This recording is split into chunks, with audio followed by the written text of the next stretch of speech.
जय मसीह के सभी को प्रेज लॉर्ड। एक बार और मैं यीशु मसीह के नाम में मैं स्वागत करता हूँ। जितने लोग ये वीडियो देख रहे हैं, मैं गॉड ब्लेस यू, प्रभु आपको आशीष करे। एंड आइए हम देखेंगे अभी इस समय मैं बात करने जा रहा हूँ साम्स नंबर 72 के ऊपर, भजन संहिता 72। हम उसका पहले हेडिंग देख लेते हैं। उसके हेडिंग क्या है? उसका हेडिंग है धर्मी राजा का राज्य। एक धर्मी राजा का राज्य, वो हमारा हेडिंग है एंड हमारा वो टॉपिक भी है, वो हमारा थीम भी है, धर्मी राजा का राज्य। एंड जैसा हम जानते हैं कि उसके नीचे अगर हम पढ़ेंगे तो उसके नीचे तुरंत लिखा है कि ये सुलेमान का गीत है। ये सुलेमान का गीत है। सुलेमान, जैसा हमें पता है, सुलेमान एक राजा था जो कि दाऊद के बाद में, दाऊद राजा के बाद में सुलेमान राजा, वो एक राजा बनता है। एंड राजा बनने के टाइम में उसको वो प्रार्थना करते हैं प्रभु से। एंड प्रभु बोलते हैं तुम्हें क्या चाहिए? एंड वो प्रार्थना में बस प्रभु से एक ही चीज़ मांगता है कि प्रभु मुझे जो आपने इतना बड़ा राज्य दिया है, वो राज्य चलाने के लिए बस मुझे ज्ञान और बुद्धि चाहिए। बिना ज्ञान बिना बुद्धि का मैं ये काम कैसे कर सकता हूँ? सो आइए हम देखते हैं कि उसका जो परिचय है, उसका जो हिस्टोरिकल कॉन्टेक्स्ट है, हिस्टोरिकल कॉन्टेक्स्ट में हम देखते हैं मे बी पहला राज्य 3 अध्याय में हम देखते हैं, लिखा है। आए मेरे साथ, मैं पढ़ रहा हूँ आप लोग के लिए।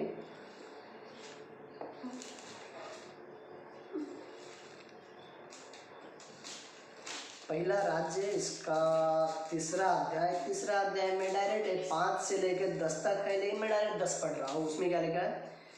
इस बात से प्रभु प्रसन्न हुआ कि सुलेमान ने ऐसा वरदान मांगा है। इस बात से प्रभु ने प्रसन्न हुए कि सुलेमान ने एक ऐसा वरदान मांगा है। तब परमेश्वर ने उसे कहा, इसलिए कि तूने ये वरदान मांगा है और न तो तू दीर्घायु, न धन, न अपने शत्रुओं का नाश मांगा है, परंतु समझने के विवेक का वरदान मांगा है। इसलिए सुन, मैं तेरे वचन के अनुसार करता हूँ, तुझे बुद्धि विवेक भर मन देता हूँ, यहाँ तक कि तेरे समान न तो तुझसे पहले कोई भी हुआ और न बाद में कोई भी होगा। फिर जो तूने नहीं मांगा, अर्थात धन संपत्ति महिमा, वो सब भी मैं तुझे देता हूँ। आमेन। सो देखिए मेरे मित्रों, मेरे प्रिय भाई एंड बहनों, बहुत अच्छी बात है कि एक राजा ने, अगर एक राजा रहता है तो एक राजा एक राज्य मांगता है कि मेरा राज्य सबसे बड़ा होने पाए। एक राजा मांगता है कि सब जो शत्रु है वो शत्रु का नष्ट होने पाए। सब राजा जो है धन संपत्ति मांगते हैं कि हम पूरे लोगों में से हम ज़्यादा अमीर गिने जाए, हम ज़्यादा बड़े गिने जाए। लेकिन एक राजा दुनिया में ऐसा भी था जो कि धन नहीं मांगा, संपत्ति नहीं मांगा, कुछ भी अपने लिए नहीं मांगा, लेकिन परमेश्वर का राज्य चलाने के लिए, परमेश्वर का काम करने के लिए जो प्रभु ने उसे लोग दिए थे। लाइक अभी जैसा एक नेता रहता है, एक नेता खुद के लिए कुछ नहीं मांगता है, लेकिन नेता देश को चलाने के लिए वो एक बुद्धि मांगते हैं, वो एक विवेक मांगता है। सो वो प्रभु को बहुत पसंद आया है। प्रभु को पसंद आने के बाद में प्रभु सिर्फ उसको वो बुद्धि नहीं दिए, सिर्फ वो विवेक नहीं दिए, लेकिन प्रभु कहते हैं कि मैं तू जो नहीं मांगा है वो भी मैं देता हूँ। मैं धन भी देता हूँ, संपत्ति भी देता हूँ, एंड हर चीज़ जो तुम्हें ज़रूरत पड़ेगी इन फ्यूचर, इन भविष्य में जब तुम्हें कुछ भी चीज़ की ज़रूरत पड़ेगी वो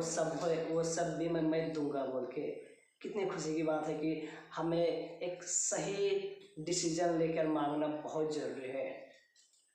हमें एक जड़ को पकड़ना बहुत ज़रूरी है। इस वचन से हम सीखते हैं, ये स्टोरी से, कहानी से हम सीखते हैं कि लाइक जो हम आने वाला फ्यूचर या वो सब इधर उधर की मांगने से अच्छा है कि डायरेक्ट जो जड़ है वो जड़ पकड़ो।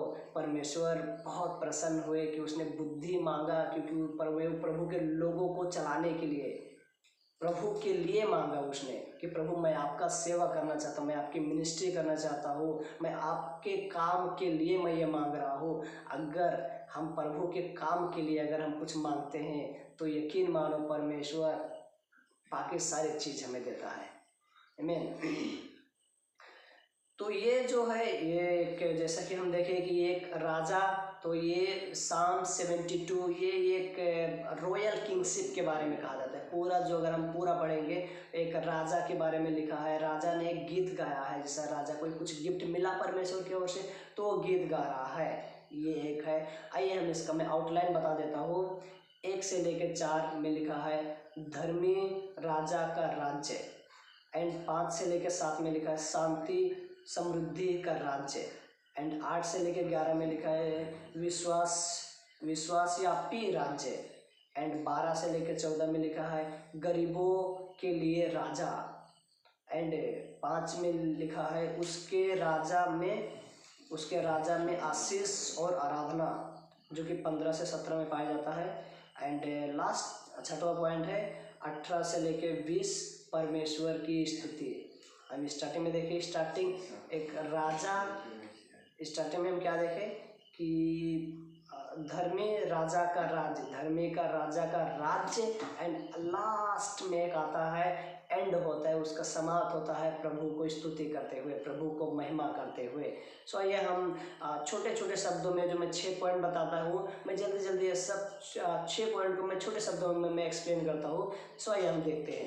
धर्मी राजा का राज्य, राजा ईश्वर के न्याय से राजा करता है, गरीब दीन और पीड़ित को न्याय मिलता है, उसकी नेतृत्व में न्याय मिलता है। मुख्य सीख, परमेश्वर चाहता है कि उसका राजा न्याय और धर्मी से राज करे। जो प्रभु चाहता है, जो भी कोई प्रभु की ओर से एक लीडर होता है, जो प्रभु की ओर से एक अगुआ रहता है, जो प्रभु के ओर से चर्च का कोई लीडर रहता है, नहीं तो प्रभु की ओर से अगर कोई भारत का लीडर रहता है, या किसी देश का लीडर रहता है, किसी गांव का नगर का लीडर रहता है, अगर प्रभु की ओर से रहता है तो वचन 1 से लेकर 4 पढ़ने के लिए समय नहीं हमारे पास, तो आप पढ़ सकते हैं। 72 1 से लेकर 4 में वहाँ पे लिखा है धर्मी राजा का राज्य। एक धर्मी जो एक सच्चा अगुआ रहता, सच्चा लीडर रहता है, उसको किस तरह से राज्य करना चाहिए उसके बारे में बताता है।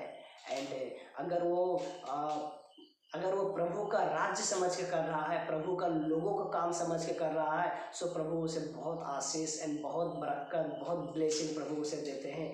अगर हमारे लाइफ में भी, मैं शॉर्ट एप्लीकेशन भी देना चाहता हूँ कि अगर हम एक लीडर हैं, अगर हम हमारे घर के लीडर हैं, अगर हम हमारे कलीसिया में कुछ लीडर हैं, या हमारे कंपनी में अगर हमें कुछ लीडरशिप का पोजीशन मिला है, अगर हम वो प्रभु का काम समझकर अगर वो करते हैं तो प्रभु हमें बहुत आशीष करता है, प्रभु हमें बहुत ब्लेसिंग करता है। अगर हम प्रभु का काम समझ के करते हैं तो, अगर हम प्रभु का काम समझ कर नहीं करते हैं सो हमें पता है उसका एंड। एंड सेकेंड पॉइंट, शांति और समृद्धि का राज्य। उसका शासन सूर्य चांद की तरह स्थायी है, उसका धर्म वर्ष की तरह जीवन को हर भर करता है, उसकी उपस्थिति शांति लाती है। जब मसीह राज करता है वो शांति और नया ताजगी आता है। शांति और समृद्धि का राज्य, अगर एक परमेश्वर की ओर से अगर हम हैं तो हमें एक शांति का माहौल बनाए रखने का है। अगर हम शांति का माहौल बनाकर लीडरशिप करते हैं, शांति का माहौल बना के अगर हम राज्य को संभालते हैं, सो हमारा जो राज्य है वो बना रहता है। जैसा कि हम बिब्लिकल एक देखते हैं एग्जाम्पल, सौल जो राजा था, सौल राजा ने वो शांति का माहौल बनाकर नहीं रखा। शांति का माहौल न बना के रखने की वजह से आगे चलकर उसका राज्य पूरी रीति से डिस्ट्रॉय हो जाता है। एंड साफ है वहाँ पे वचन कहता है कि परमेश्वर ने सौल राजा को मार डाले, क्योंकि परमेश्वर को खुश नहीं कर पाया। प्रभु को वो अपने मर्जी से, अपने ताकत से, अपने घमंड में आकर वो काम करते थे। सो हमें पता है कि हमें हमारी घमंड की, हमें ताकत की, हमें सहारा बिल्कुल नहीं लेने का है, क्योंकि जो हमें परमेश्वर ने दिया है सो परमेश्वर ही सब कुछ करेगा। एंड तीसरा पॉइंट, विश्वव्यापी राज्य। 8 से 11 में विश्वव्यापी राज्य, समुंदर से समुंदर तक उसका राज्य सब जगह फैलेगा। समुंदर से समुंदर तक उसका राज्य सब जगह फैलेगा। जो भी कोई परमेश्वर के अधीन रहकर राज्य करता है, सब राजा उसके सामने झुकेंगे, सब राष्ट्र उसकी सेवा करेंगे, सब राज्य उसके सामने झुकेंगे, सब राष्ट्र के लोग उसकी सेवा करेंगे अगर वो परमेश्वर के अधीन में रहकर अपना लीडरशिप करते हैं। तो अगर परमेश्वर के अधीन रहकर वो मिनिस्ट्री करते हैं, तो वो सेवा करते हैं, तो हमें पता है कि हमें परमेश्वर के अधीन में रहकर हमें काम करने का है। यीशु मसीह एक राष्ट्र का नहीं, पूरी दुनिया का राजा थे। अगर परमेश्वर की हम उसकी मर्जी समझकर उसकी विल को देखकर अगर हम चलते हैं, तो हमारा राज्य जो है या हमारा जो काम है वो एक लास्ट टाइम तक वो टिका रहेगा। एज हमें पता है, हम एक एग्जांपल ले सकते हैं कि भारत देश में विलियम कैरी ने जो आए थे, बहुत पुरानी बात है, लेकिन अभी भी उनका नाम लिया जाता है क्योंकि उन्होंने प्रभु की जो मर्जी था वो प्रभु की मर्जी के हिसाब से किए थे, प्रभु की मर्जी के अनुसार उन्होंने चले थे। सो हमें हमारी मर्जी से नहीं, प्रभु की मर्जी के हिसाब से चलना बहुत ज़रूरी है। अगर प्रभु की मर्जी के हिसाब से चलेंगे तो पूरी राज्य हमारा नाम लेगा। लेकिन हमें घमंड नहीं करने का है। हमें हमारे जो भी हम कुछ करते हैं, सब ऑनर, सब महिमा हमें प्रभु को देना बहुत ज़रूरी है। We are nothing. एंड चौथा पॉइंट, गरीबों के लिए राजा, वो गरीबों को बचाता है, दिनों की पुकार सुनता है, उनके जीवन को अनमोल मानता है, अत्याचार से छुड़ाता है। परमेश्वर का हृदय हमारे टूटी हुई और कमज़ोर लोगों के लिए धड़कता है। परमेश्वर जो है, परमेश्वर का हृदय एक टूटे हुए लोग, जो टूटे हुए मन है, जिनका मन आज टूटा है, उसके लिए परमेश्वर का हृदय बहुत धड़कता है। आज अगर हमारे बीच में अगर आप अकेलापन फील कर रहे होगे, अगर आप निराशा में फील कर रहे होगे, अगर आप को लगता होगा कि नहीं, मैं एक टूटा हुआ हूँ, मैं एक बिखरा हुआ हूँ, मेरा एक सहारा नहीं, मुझे आगे का रास्ता नहीं दिखता है, मैं आपको एक आंसर देना चाहता हूँ, मैं आपको एक चाबी देना चाहता हूँ। बस अपनी नज़र एक बार परमेश्वर की ओर घुमा दो, एक बार अपनी नज़र वो यीशु मसीह की ओर घुमा दो। वो हर एक टूटे हुए हृदय से वो बहुत प्यार करता है, एंड वो टूटे हुए हृदय को वो एक बहुत सुंदर बनाने में वो ताकत रखता है। सो ये बात बहुत बड़ी बात है कि हमें हमारी टूटे हुए पन में, टूटे हुए परिस्थिति में, हमें हमारी कमज़ोर परिस्थिति में, जहाँ पे हमें लगता है कि हम अब हार गए हैं, उस जगह पे हमें प्रभु की ओर देखना बहुत ज़रूरी है। अगर हम प्रभु की ओर देखेंगे तो ऑफकोर्स वो हमारी, जब वो जोड़ता है, जब वो हमारे हृदय को जोड़ देता है, फिर वो कोई नहीं तोड़ पाता है।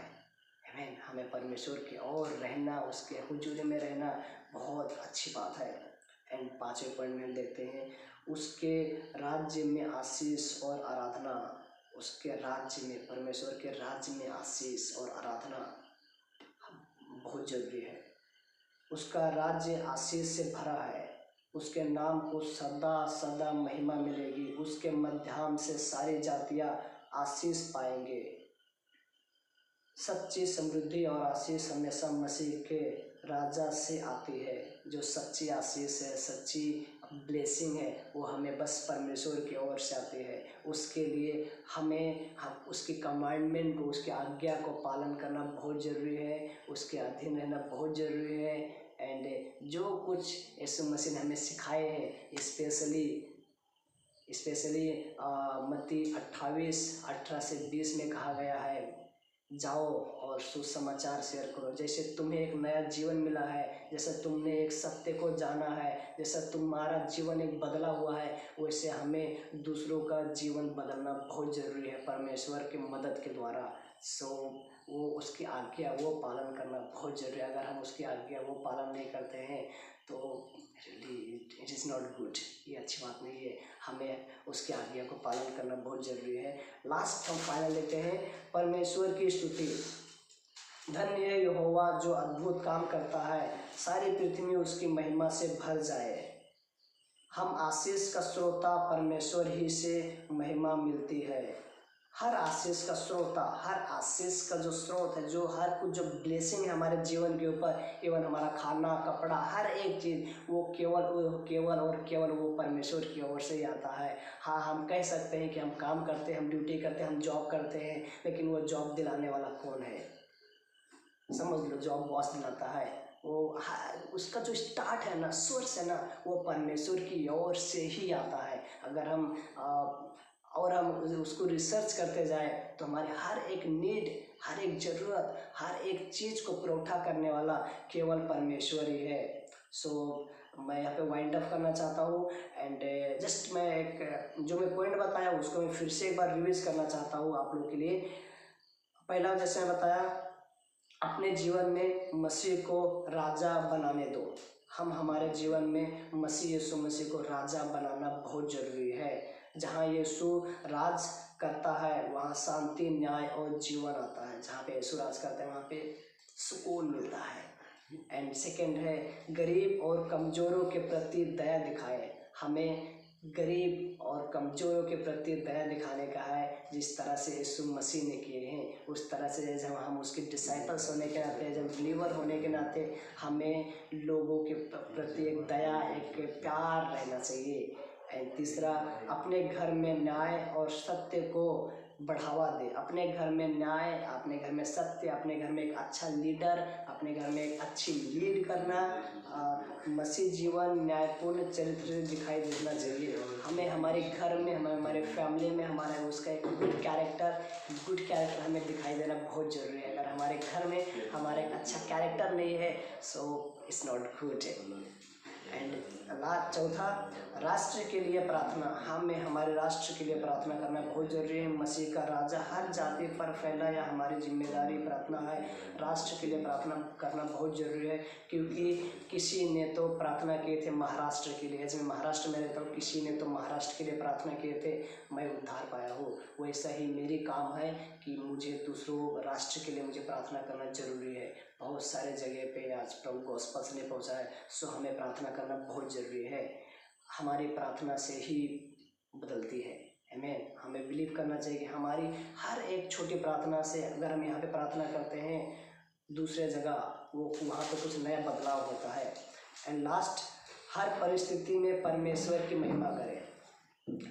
हर परिस्थिति में परमेश्वर की महिमा करना बहुत ज़रूरी है। एज में बोला कि इसका जो स्टार्ट आया था एक राज को लेकर, कि यीशु मसीह एक राजा का एक कैरेक्टर क्या है, राजा का राज एक कैसा करना चाहिए। एंड लास्ट में आते आते ये ख़त्म होता है कि हमें स्तुति आराधना करना बहुत ज़रूरी है परमेश्वर के राज में।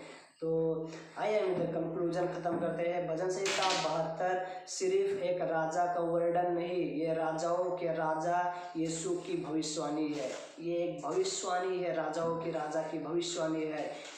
ये वही राजा है जो न्याय लाता है, गरीबों को उठाता है और दुनिया में शांति भरता है। आज उसे अपने हृदय का राजा बनाओ, जहाँ मसीह का राज्य होता है, जहाँ जीवन बदलता है, परिवार बदलते हैं और राष्ट्र आशीष पाते हैं। आमीन। अगर हम यीशु मसीह को हमारे जीवन का राजा बनाते हैं तो हमारे द्वारा, अगर यीशु मसीह हमारे अंदर है, अगर यीशु मसीह हमारे जीवन में है, अगर यीशु मसीह मेरा स्वभाव यीशु मसीह की तरह है, तो यकीन मानो हमारा फैमिली बदलने वाला है, हमारा गांव बदलने वाला है, हमारा घर बदलने वाला है। एंड हमारे जितने लोग हैं, हमारे जितने ग्रुप है वो बदलने वाला है। सो मैं इनकरेज करता हूँ मेरे भाइयों और मेरे बहनों कि हमें यीशु मसीह को ग्रहण करना, यीशु मसीह को जीवन में लाना, यीशु मसीह के साथ जीवन जीना, ये बहुत ज़रूरी है। सो मे गॉड ब्लेस यू। प्रभु इस सांस के द्वारा आप लोगों को बहुत आशीष करें। May God bless you.